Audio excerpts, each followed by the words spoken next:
It is a great pleasure to meet you once again and to welcome you to the labors of another session. My duty now is to give you an account of current affairs since we last met in Delhi, and doing so, it will not be necessary for me to keep you from your parliamentary labors for so great a length of time as I have done on previous occasions, for I am glad to say that I think I can fairly claim that general conditions in India today are more satisfactory in many ways than they have been for a considerable period, and consequently there are fewer matters of controversial nature for me to bring to your notice. And I should like very sincerely to thank you for your share in bringing this about, not only by the sound and steady judgment which you have generally shown in the debates which have taken place in both the houses, but also by your votes on the many important matters which have come before you. Criticism, there certainly has been criticisms, there should be. Fair criticism is of value to any government, and I am sure I can rely on my government receiving from you that same fair and helpful criticism during the present session as they have received in the past. When I addressed you in February last, I ventured to express the belief that the march of events would gradually carry the leaders of the civil disobedience movement further and further away from the sterile methods of the negation and obstruction, and that they would find themselves caught up in the living forces of construction politics which the near approach of new constitution is releasing on all sides.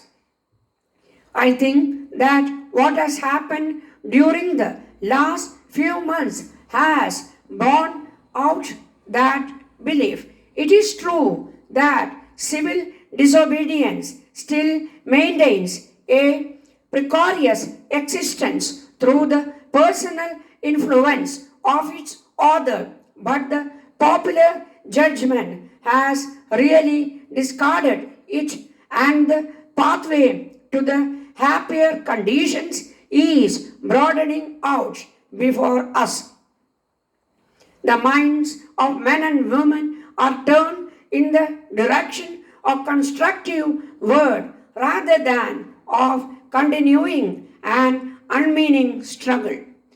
I hope that we can feel that an unhappy page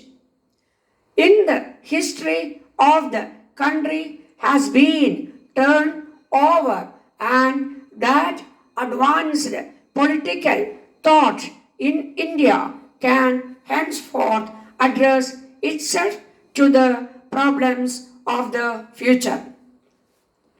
The white paper is now in the hands of the Joint Parliamentary Committee.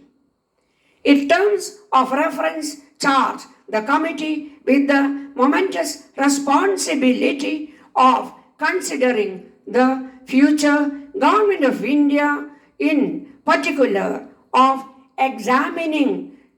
and reporting on the proposals in the white paper. We have all followed with attention the reports appearing in the press of the committee's proceedings, and conscious of what Indian cooperation has achieved in the past.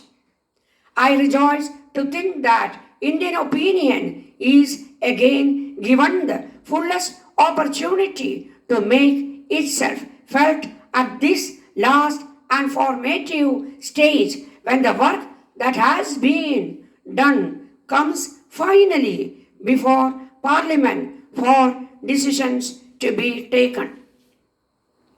No part of the committee's proceedings has given me greater pleasure than the generous acknowledgement by Indian delegates of the great contribution made the discussions by the Secretary of State, who displayed a grasp of these constitutional issues which evoke tributes from representatives of all sections in the committee.